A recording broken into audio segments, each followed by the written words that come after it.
아멘. 오늘 우리에게 주시는 하나님의 말씀은 사도행전 15장 36절에서 41절의 말씀입니다. 사도행전 15장 36절에서 41절의 말씀 함께 교독하겠습니다. 며칠 후에 바울이 바나바더러 말하되 우리가 주의 말씀을 전한 각 성으로 다시 가서 형제들이 어떠한가 방문하자 하고,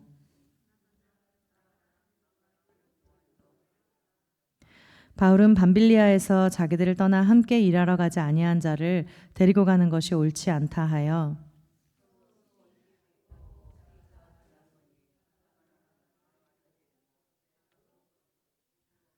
바울은 신라를 택한 후에 형제들에게 주의 은혜에 부탁함을 받고 떠나 길리기아로 다니며 교회들을 견고하게 하니라. 아멘. 아멘. 주님의 은혜를 사모하며 나온 모든 분들께 하나님께서 이 시간 넘치도록 또 주님의 말씀을 채워주실 줄을 믿습니다. 우리 앞뒤 분들, 양옆에 분들 바라보시면서 우리 함께 인사하셨으면 좋겠습니다. 미워도 다시 한번 생각합시다. 아멘. 미워도 다시 한번 생각하는 시간 되기 원합니다. 6월 한 달은 우리가 온유함에 대한 말씀을 함께 묵상하고 있습니다. 그래서 온유에 대한 말씀으로 어떤 말씀을 함께 나누면 좋을까 고민하면서 또 묵상하는 중에 저에게 떠오르는 한 사람이 있었습니다. 그것이 바로 오늘 말씀의 주인공인 바나바입니다. 성경에서 온유한 사람들이 많이 나오지만 그중에 이 바나바라는 이름이 빠지면 굉장히 서운할 것 같다는 생각이 들었습니다. 그래서 오늘 바나바의 이야기들을 가지고 또 우리가 나아갈 앞으로의 길들을 또 함께 찾아보는 시간이 되기를 원합니다. 사도행전에 보면 이 바나바의 이름이 처음 등장하는 것이 4장입니다. 4장 36절 37절에 처음 등장하게 되는데 이렇게 표현되어 있습니다. 구브로에서 난 레위족 사람이다. 그리고 이름은 요셉이다. 사도들이 일컬어 바나바라, 번역하면 위로의 아들이라 하니 그가 밭이 있음에 팔아 그 값을 가지고 사도들의 발 앞에 두니라 라고 되어 있습니다. 그의 이름이 원래 요셉이었는데 교회에 나와서 신앙생활을 하면서 바나바라는 이름으로 불리게 되었다라고 합니다. 이 바나바라는 뜻은 위로의 아들이라는 뜻이 있고 또 다른 뜻으로는 권위자라는 뜻이 있습니다. 그러니까 이 사람이 어떤 사람인지를 우리가 그 이름을 통해 바로 알 수가 있습니다. 이 사람은 주변의 사람들을 위로하는 사람이었고 주변 사람들을 격려하면서 세워주는 사람이었던 것을 알 수 있습니다. 그리고 또 한편으로는 이 사람에게 권위가 있었다라는 것을 짐작할 수가 있습니다. 바나바가 어떻게 이 초대교회의 중요한 인물로 등장하게 되었는지를 정확하게는 알 수 없지만 아마도 오순절에 예루살렘에 머물고 있다가 또 베드로의 설교를 듣고 또 회심을 경험하였지 않았을까 그렇게 추측해보게 됩니다. 이 바나바는 은혜를 받고 나서 앞장서서 자기의 밭을 팔았습니다. 그래서 교회에 헌납하였던 그런 헌신적인 인물이기도 하였지요. 이 적극적인 헌신에 시기심을 느꼈던 아나니아와 삽비라는 이제 신앙 경쟁을 벌이면서 거짓말을 이제 고하면서 죽게 되는 사건도 있었습니다. 그만큼 이 바나바의 영향력이 교회 안에서 굉장히 컸었던 것을 우리가 짐작할 수가 있습니다. 이 바나바의 여러 가지 행적들을 우리가 살펴보게 될 때 이 사람이 정말 온유한 사람이구나 이렇게 발견할 수가 있는데 저는 그 온유함을 이런 이름으로 한번 정해보았습니다. 미워도 다시 한번 이라는 이름으로 정해보았습니다. 바나바의 온유함은 무엇일까? 미워도 다시 한번 이제 돌아보는 것이죠. 그래서 첫 번째 그 미워도 다시 한번의 이제 주인공은 바울입니다. 이 바나바의 온유함은 바울을 도운 사건을 통해서도 굉장히 많이 드러나게 됩니다. 사도행전 9장에 이르면 바울이 회심하는 사건이 이제 일어납니다. 그래서 이 초대교회 핍박에 완전 선봉에 서 있던 이 바울이 다메섹 도상에서 주님을 만나게 되죠. 그리고 주님의 부르심을 받은 다음에 아라비아에서 3년의 경건 훈련을 거치고 나서 이제 예루살렘으로 올라갔습니다. 이제 사도들을 만나고 사도들과 함께 복음을 전하기 위해서였습니다. 그런데 오늘 본문에 띄어진 말씀을 보면 이 과정이 쉽지 않았음을 우리가 알 수 있습니다. 26절, 27절 한 목소리로 읽겠습니다. 시작. 사울이 예루살렘에 가서 제자들을 사귀고자 하나 두려워하여 바나바가 데리고 갔어. 사도들에게 가서 그가 길에서 어떻게 주를 보았는지와 주께서 그에게 말씀하신 일과 다메섹에서 그가 어떻게 예수의 이름으로 말하였는지를 전하니라. 네, 맞습니다. 아멘. 예루살렘 교회로 사울이 갔는데, 이 바울이 예루살렘 교회를 찾아갔는데 예루살렘 교인들이 이 사람을 믿지 않는 것입니다. 그러면서 환영하지를 않습니다. 저 사람 뭐야? 막 이렇게 쳐다보기 시작합니다. 그러니까 이 바울의 전적을 알고 있는 이 예루살렘 교인들 눈에는 이 사람이 곱게 보일 리가 없죠. 그리고 이런 의심까지도 하게 되었을 것입니다. 이 교회를 한꺼번에 다 잡아 넣으려고 한 번에 그냥 다 잡아넣기 위해서 이중 스파이를 보낸 것이 아닌가. 그래서 이 모든 사람들의 이름과 얼굴과 이 모든 것을 다 꿰뚫어 놓은 다음에 이 사람들을 한 번에 잡아가려는 거 아니야? 막 이런 생각들도 막 했을 것입니다. 그러니까 이 예루살렘 교회 사람들은 이 사람이 어떻게 회심을 할 수가 있냐, 이 사람이 어떻게 하나님 말씀 안에서 변할 수 있단 말이냐, 이런 생각들을 이제 가지고 있었습니다. 그런데 그때 바울의 이 진정성을 증명해 준 사람이 바로 바나바였습니다. 그래서 사실은 이 바나바는 예루살렘 교회에 바울을 잘 소개해 주었고, 이 사람이 이중 스파이가 아님을 이제 잘 이해를 시켜주고, 그래서 이 사람이 정말 하나님의 사람으로 변화되었음을 보증하게 되었습니다. 사실 바나바는 그만큼 영향력이 있는 사람이었고 믿을 만한 사람이었기 때문에 이 사람의 그 한마디는 예루살렘 교회 사람들에게 완전히 잘 전달이 되었겠죠. 그래서 예루살렘 교회가 결국은 바울을 받아주게 되는 것입니다. 어쩌면 이 하나님의 부르심을 받았고 이 위대한 가능성을 지녔던 이 바울이 예루살렘 교회에서 거절당했으면 어떻게 됐을까요? 예루살렘 교회에서 거절을 당했으면 바울은 그냥 그 주변을 맴맴 돌다가 그냥 묻혀서 지내다가 사라지는 사람이 되었을지도 모르겠습니다. 그렇지만 이 바나바가 바울이 예루살렘 교회와 손잡을 수 있도록 해주고 예루살렘 교회와 연결해 주니까 바울이 비로소 정말 그 복음의 정수에 가까이 다가갈 수가 있게 되었던 것입니다. 그래서 예루살렘 교회는 누가 있었을까요? 예수님께로부터 직접 말씀을 들은 제자들이 그곳에 있었죠. 그러니까 예루살렘 교회는 정말로 예수님을 경험했던 그 제자들이 그곳에 함께 있었습니다.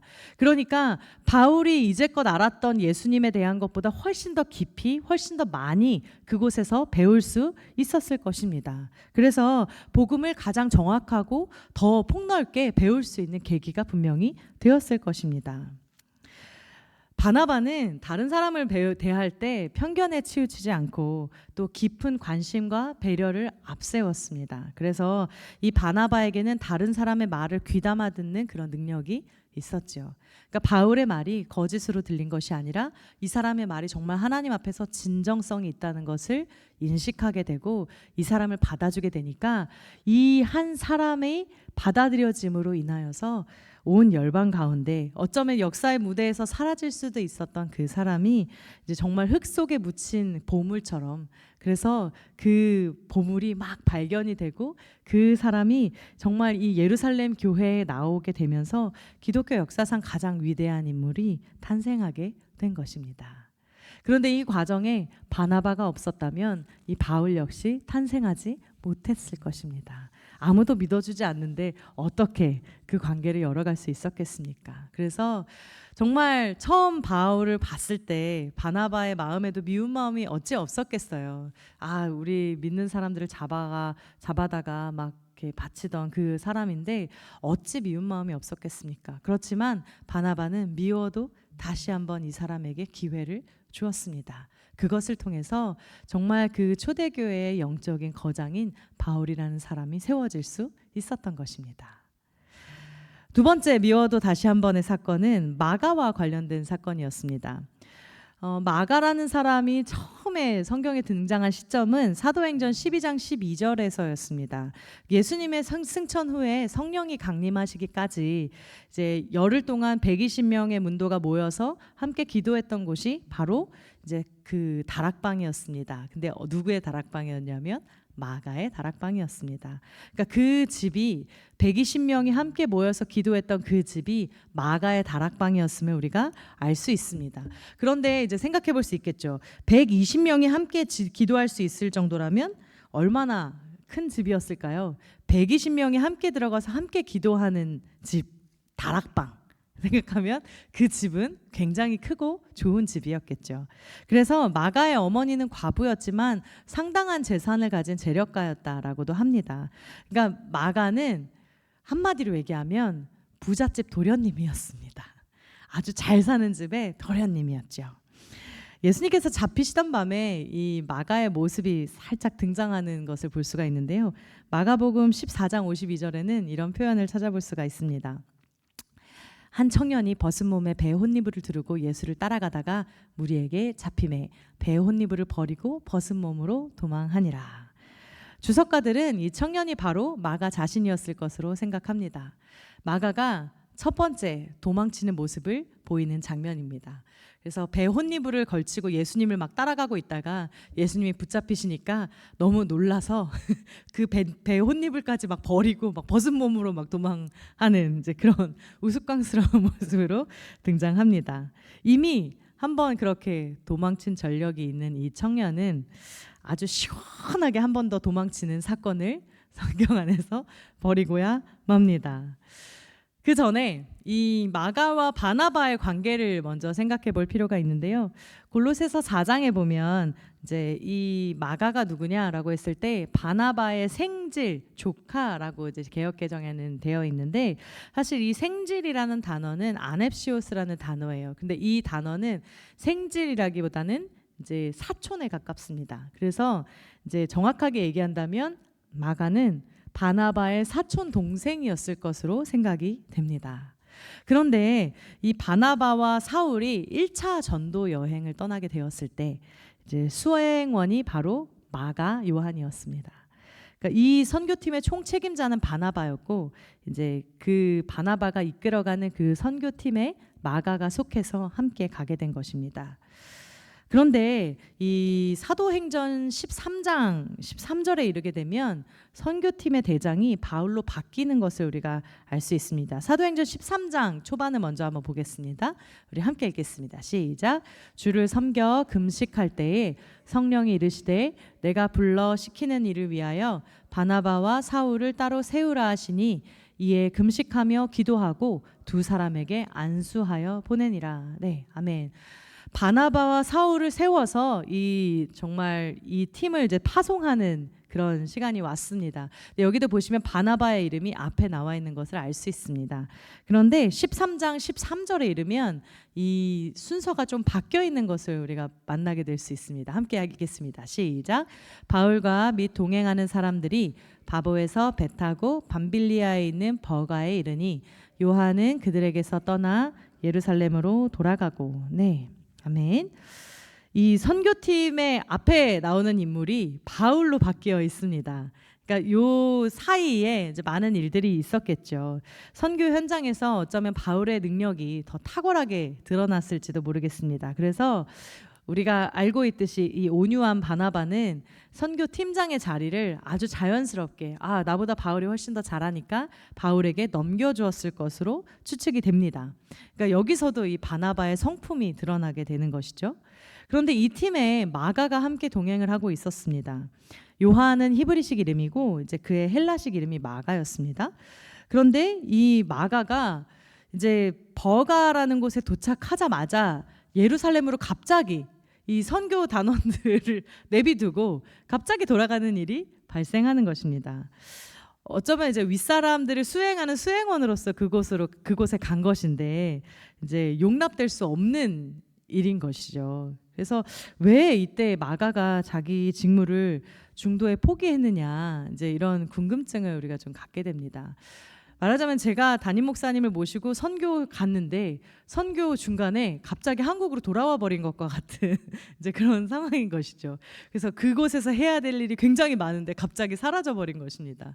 그러니까 우리는 그 사람에 대해서 어떻게 생각하겠습니까? 저렇게 책임감이 없을 수가 있나? 막 이렇게 생각하지 않겠습니까? 그래서 이 성경에서는 정확한 이유는 얘기해 주지는 않습니다. 그래서 몇 가지 이유를 추정해 볼 수 있을 것 같습니다. 첫 번째는 이 마가가 굉장히 자기 중심적인 사람이고, 그래서 이제 그런 책임보다도 자기 자신이 훨씬 더 중요했던 이제 사람이라는 이제 그런 가설입니다. 제가 예전에 이제 사역을 할 때 한 청년이 굉장히 이제 제가 사랑하는 청년이었지만 또 한편으로는 이 친구가 굉장히 마음이 아픈 청년이었어요. 그래서 당시에 이 청년이 이제 굉장히 그런 우울감도 심하고 이래서 매주 저한테 전화해서 막 이렇게 그때는 전도사였죠. 전도사님 저 죽고 싶어요. 막 이런 이제 말들을 늘 이제 했었어요. 그래서 이제 전화할 때마다 그러지 말아라, 힘을 내라, 막 이러면서 위로를 하고 이제 그러다가 이 친구를 이제 데리고 예배를 좀 다녔으면 좋겠다라는 생각이 들었습니다. 그래서 매주 이 친구를 데리고 같이 예배를 참석하기 시작했어요. 그런데 이 친구를 데리고 이제 예배를 갔다가 이제 오는 길에 버스 안에서 같이 이제 버스를 타고 있었는데 저희 앞에 앉으신 분이 그 휴대폰을 그 버스 그 바퀴 자리 쪽에 보면 이제 옛날 버스에는 그 히터가 있지 않습니까? 그 히터 안쪽으로 휴대폰을 떨어뜨리신 거예요. 그래서 휴대폰을 떨어뜨리셔서 어머 저 안 빠지나? 근데 그분이 막 빼려 그러는데 안 빠지는 거예요. 근데 이제 그 히터 쪽이 온도가 굉장히 높지 않습니까? 그러면 이제 걱정이 되는 거예요. 슬슬 저기 온도가 너무 높은데 저러다가 저 휴대폰 터지는 거 아니야? 막 이렇게 걱정이 좀 되기 시작했어요. 그래서 버스 기사님께 가서 말씀드려야 되겠다. 그래서 이제 제가 앞으로 막 갔어요. 그래서 기사님께 말씀을 드렸습니다. 기사님, 그 히터 부분에 그 휴대폰이 빠졌는데 터질까봐 좀 걱정이 됩니다. 거기를 좀 꺼주시면 좋겠습니다. 이렇게 말씀을 드렸어요. 그리고 뒤를 딱 돌아봤는데 아무도 없는 거예요. 나중에 봤더니 그 친구가 내린 겁니다. 중간에 버스가 중간에 이제 정차를 했는데 저는 아저씨께 막 말씀을 드리고 있었고 이 친구는 중간에 그냥 내려버린 거예요. 그래서 이게 어떻게 된 일인가. 그래서 다음 정류장에 내려서 이제 막 통화를 했더니 자기가 먼저 내렸노라고. 그래서 그 다음 정류장에 기다리고 있다가 다시 만났습니다. 이제 그리고 나서 제가 그 친구를 그 다음부터 계속 놀렸습니다. 당신은 죽지 않을 것이다. 당신은 그렇게 자기 목숨을 사랑하고 자기의 안위를 걱정하는 사람이니까 당신이 그렇게 스스로 목숨을 끊는 일은 분명히 없을 것이다. 그러니 나에게 그렇게 얘기하지 말아달라. 막 이러면서 제가 그 친구를 막 다독이고 막 그렇게 힘을 줬던 그런 기억이 좀 납니다.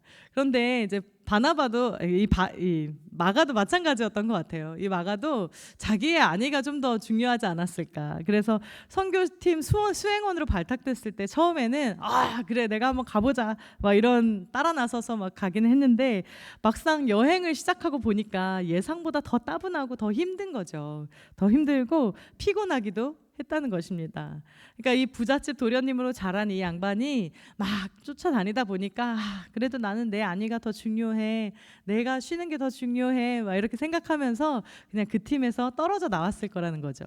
두 번째 가설은 이 바나바와 바울의 이 역전된 위치가 마가에게 조금 받아들이기 힘들지 않았을까라는 추측을 해볼 수 있습니다.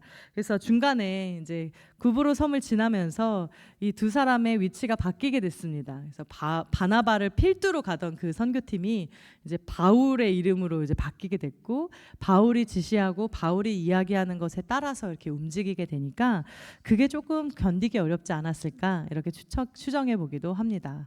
하지만 가장 이제 좀 가능성이 높은 것은 세 번째 추정인데요. 물론 이제 첫 번째, 두 번째 안을 다 가지고 그런 부분들도 다 감안을 하고 거기다 이제 세 번째가 더해졌을 거라 생각이 되지만 어쨌든 버가에 도착하고 나서 만난 것이 눈앞에 있는 타우로스라는 산맥이었습니다. 그런데 이 바울이 버가에 도착하고 그 다음 목적지로 정한 곳이 이제 비시디아 안디옥이었는데 이 타우로스 산맥을 그냥 산만이 아니라 산이 계속 끝도 없이 있는 그 산맥을 넘어가야 비시디아 안디옥에 갈 수가 있는 거예요. 그러니까 그곳에 이르려면 해발 2~3천 미터가 되는 그 산맥을 지나야 하고 그리고 그 첩첩산 중에 강도들이 또 곳곳에 도사리고 있었다는 것을 아마 이 마가는 알고 있었을 것입니다. 그러니까 이 험산줄령인 이 타우루스 산맥도 넘어야 하는데 곳곳에 강도의 위협도 있을 테니 얼마나 두렵겠습니까? 그러니까 이거는 이 산맥을 넘어서 거기로 간다고 하는 건 죽는다는 거나 다름없는 겁니다. 그래서 마가 입장에서는 목숨을 걸고 거기를 건널 수는 없는 것이죠.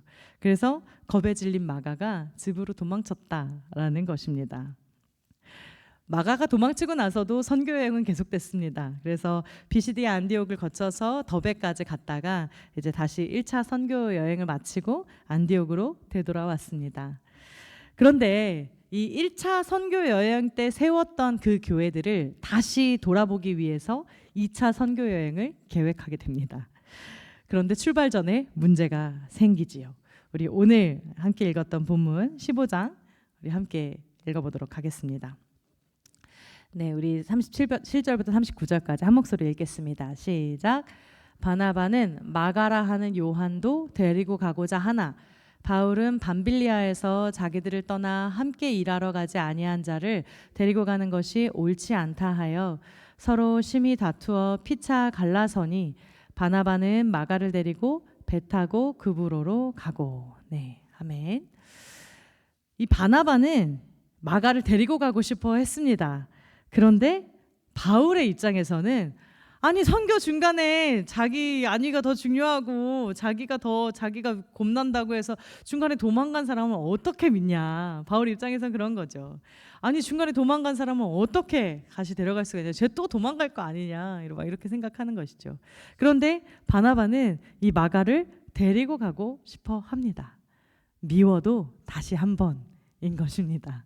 밉지만 얘가 중간에 이 모든 걸 다 버리고 갔다는 게 밉지만 미워도 다시 한번. 이 둘이 싸웠다는 것은 정말 이 바울이 이 마가가 돌아간 것에 대해서 충분히 납득하지 못했다는 반증이기도 합니다. 그러니까 마가가 돌아간 것이 모두가 다 인정할 수 있는 그런 이유는 아니었다는 것을 우리가 추측해 볼 수 있죠. 그러니까 바울 입장에서는 말이 안 되는 것입니다. 이 사람 어떻게 데려가냐. 못 데려간다. 그런데 바나바는 밉지만 미워도 다시 한번 기회를 주자. 이렇게 주장하는 것이죠. 결국 바울과 바나바가 갈라서는 일까지 일어나게 됩니다. 그래서 이 바나바는 마가와 함께 그리고 바울은 실라와 함께 이제 다른 여행을 떠나가게 됩니다. 이 두 사람은 어떻게 됐을까요? 바울과 바나바 이렇게 싸우고 그대로 헤어졌을까요? 다행히 그렇진 않았던 것 같습니다. 고린도전서 9장에 보면 이런 내용이 있습니다. 우리 함께 읽겠습니다. 시작. 어찌 나와 바나바만 일하지 아니할 권리가 없겠느냐. 네, 고린도전서는 3차 선교 여행 중에 에베소에서 고린도 교회로 보낸 편지입니다. 그러니까 이미 이때 나와 바나바의 이제 표현이 나오는 걸 보면 이때 이미 화해를 했구나라는 것을 미루어 짐작할 수가 있습니다. 그래서 이제 바울과 바나바는 화해를 했구나 안심이 좀 되지요. 자, 그리고 마가는 어떻게 되었을까요? 우리 마가도 이제 바울이 볼 때는 좀 바울과의 관계가 좀 풀린 것을 우리가 알 수 있습니다. 골로새서 4장 10절 말씀 우리 함께 읽겠습니다. 시작. 나와 함께 갇힌 아리스타고와 바나바의 생질 마가와 이 마가에 대하여 너희가 명을 받았음에 그가 이르거든 영접하라. 네, 마가에 대한 이야기를 이제 이야기하고 있습니다. 자, 그리고 빌레몬서 1장 24절입니다. 함께 읽겠습니다. 시작. 또한 나의 동력자 마가, 아리스타고, 데마, 누가가 문의하느니라. 네, 나의 동력자 마가라는 표현이 또 나오죠. 그리고 디모데후서 4장 11절 함께 읽겠습니다. 시작. 누가만 나와 함께 있느니라. 내가 올 때에 마가를 데리고 오라. 그가 나의 일에 유익하니라. 아멘. 네, 바울이 마가를 데리고 와라. 마가는 나의 동력자다. 마가는 나와 함께 있다. 그러면서 이제 마가를 데리고 와라. 이런 표현까지 바울이 하고 있음을 알 수 있습니다. 나중에 바울과의 관계도 잘 회복이 된 것을 짐작할 수가 있죠. 물론 이 바나바가 마가와 함께 떠나는 여정은 쉽지 않았을 것입니다. 어떻게 쉬웠겠습니까? 한번 그렇게 도망친 전력이 있는 사람이 제가 생각했을 때는 사촌이니까 훨씬 더 편하게 말을 하지 않았을까 싶습니다. 얼마나 투덜대고 얼마나 말이 많고 얼마나 집에 가고 싶어 했겠습니까? 그 여행 내내 그냥 그렇게 힘든 그 마가를 데리고 바나바는 미워도 다시 한 번의 여정을 계속해서 해 나갔던 것입니다.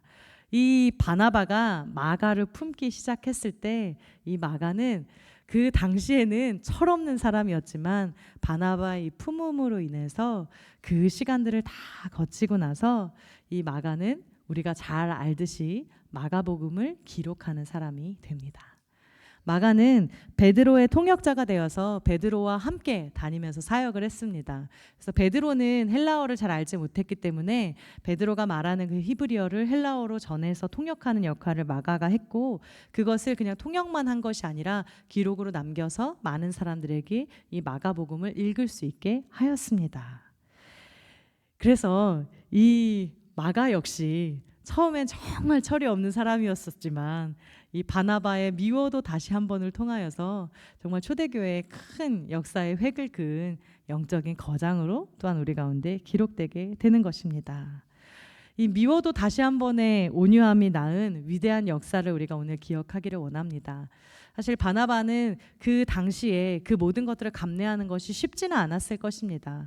모두가 다 반대하는 그 바울에 대해서 이 사람 저 사람 타다다니면서 그런 사람이 아니다, 이 사람은 회개했다, 이 사람은 변화받았다라고 설명하는 것이 얼마나 어려웠을까요? 그 많은 사람들의 의심을 풀어주느라고 아주 애썼을 것입니다. 또 이 마가를 데리고 다니면서 이 철없는 사촌 동생을 사람 되게 하느라고 얼마나 힘들었겠습니까? 그렇지만 바나바는 예수님께서 가르쳐 주신 그 사랑의 마음으로 이 모든 것들을 감당했습니다. 우리도 살아가다가 보면 미운 사람들을 만날 때가 있습니다. 아유, 얼마나 미운지. 아유, 저거 언제 사람 되나, 막 이런 생각들을 가지는 사람들을 우리가 접하게 될 때가 있습니다. 정말 이 사람이랑 같이 하기 어렵다, 정말 이 사람 품기 어렵다, 정말 이 사람 저 사람 왜 저럴까, 막 정말 이해가 안 된다, 막 이렇게 생각이 되는, 때로는 너무너무 미운 사람을 우리가 만날 때도 있습니다. 그러나 우리가 그럴 때에도 오늘의 이 말씀을 기억하기 원합니다. 이 미워도 다시 한번, 우리의 삶 속에서도 이런 미워도 다시 한 번의 온유함이 발휘되기를 바랍니다. 그래서 우리가 지금은 잘 알 수 없지만 우리가 미워도 다시 한번 품고 미워도 다시 한번 돌아볼 때 우리가 품은 그 한 사람이 또 하나님의 역사를 바꾸는 위대한 사람으로 또한 성장할 수 있게 될 줄을 믿습니다. 오늘 우리에게도 그러한 은혜가 넘쳐나기를 주님의 이름으로 축복합니다. 아멘. 함께 기도하겠습니다.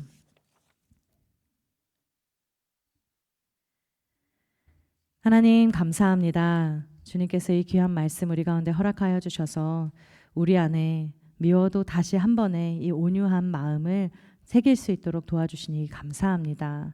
바나바가 바울과 또 마가를 품는 것이 그 당시에는 쉽지 않은 일이었지만 주님께서 주신 사랑의 마음으로 이 모든 것들을 감당하기 시작했을 때 이 한 사람의 인내와 이 한 사람의 온유함을 통하여서 초대교회의 역사를 바꾸는 두 사람이 세워졌음을 우리가 발견합니다. 하나님, 우리의 삶 속에도 이런 온유함을 더하여 주시옵소서. 때로는 미운 사람을 만나지만 때로는 우리가 감당하기 어려운 사람들이 있지만 우리가 그런 가운데에서도 미워도 다시 한번 돌아볼 수 있도록 인도하여 주시옵소서. 주님께서 주신 온유한 성품으로 품을 수 있도록 인도하여 주시옵소서.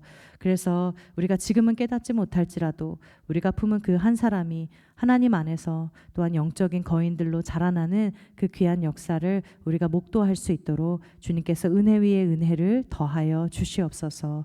이 모든 말씀 우리 주 예수 그리스도의 이름으로 기도합니다. 아멘.